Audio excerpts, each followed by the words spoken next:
जय श्रीमन्नारायण। उत्तर अमेरिकायाम् अर्कन्सा नगरे बेण्टन्विल् क्षेत्रे स्थित श्रीरामानुजदास श्रीमन् वेणुगोपालमहोदयः भगवद्गीतायाः भाष्यं दत्तवान्। इदानीं तस्य भाष्यं संस्कृतभाषायां शृण्वन्तु। अष्टादशोऽध्यायः मोक्षसंन्यासयोगः तृतीयः श्लोकः। त्याज्यं दोषवत् इति एके कर्म प्राहुः मनीषिणः यज्ञदान तपः कर्म न त्याज्यम् इति च अपरे। ओम। गीताचार्यः श्रीकृष्ण परमात्मा अर्जुन समेतम् अस्मान् सर्वान् मोक्षसंन्यासयोगं शिक्षयति। परमात्मा वदति, अर्जुन, केचन ज्ञानिनः सर्वकर्माणि त्यक्तव्यानि यतः कर्माणि दोषवत् इति वदन्ति, परन्तु अपरः केचन यज्ञ दान तपक्रियाः ये वैदिकक्रियाः भवन्ति कदापि न त्याज्याः इति वदन्ति। एवं श्रीकृष्ण परमात्मा अत्र सांख्ययोगिनां तथा अपरज्ञानिनां मतान् वर्णयति।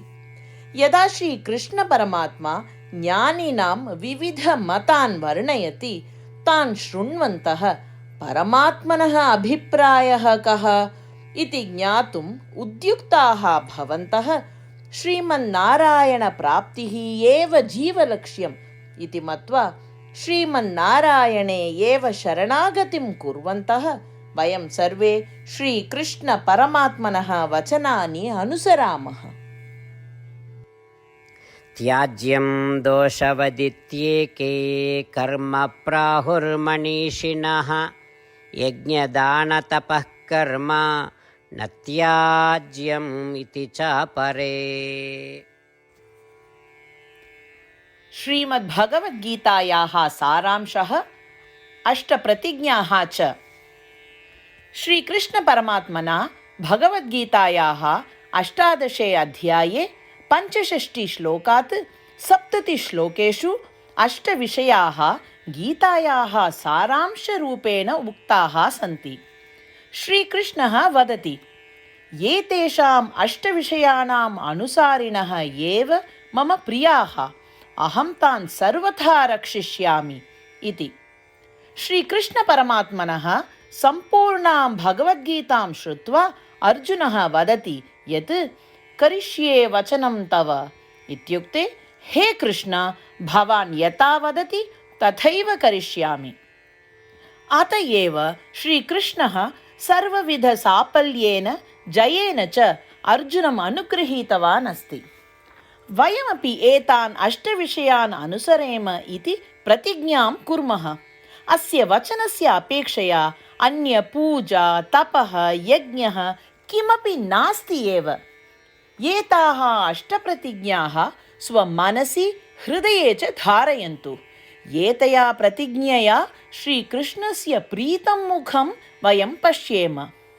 इदानीम् अस्माकम् 8 प्रतिज्ञाः। भो श्रीमन्नारायण, यथा सूचितं भवता अहं सदा भवन्तं ध्यायामि। भो श्रीमन्नारायण, यथा उपदिष्टं भवता अहं सदा भक्तो भवामि।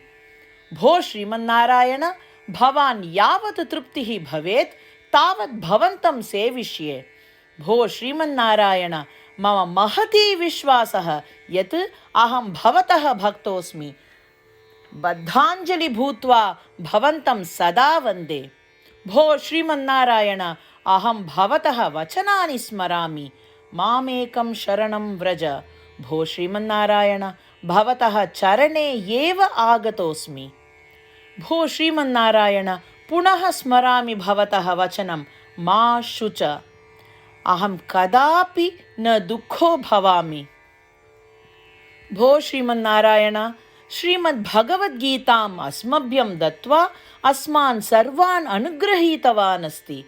प्रतिदिनं भगवद्गीतायाः एकं श्लोकं वा शृणोमि उत वदामि इति प्रतिज्ञां करिष्ये। भो श्रीमन्नारायण, सर्वेभ्यः मानवेभ्यः भगवद्गीता भवता अनुगृहीता अस्ति। अज्ञातेभ्यः जनेभ्यः अपि एतां भगवद्गीतां नेतुं यतिष्ये। भो श्रीमन्नारायण, यथा भवता उक्तं तथा करिष्ये। यथा भवतः इच्छा तथैव आचरणं करिष्ये। भवतः एव सेवां करिष्ये। यदि एवं श्रीमन्नारायणस्य वचनं पालयेम तर्हि तदेव प्रत्येकस्य पूजा भविष्यति। पूर्णविश्वासेन पुनः प्रतिज्ञां कुर्मः। भो श्रीमन्नारायण, करिष्ये वचनं तव।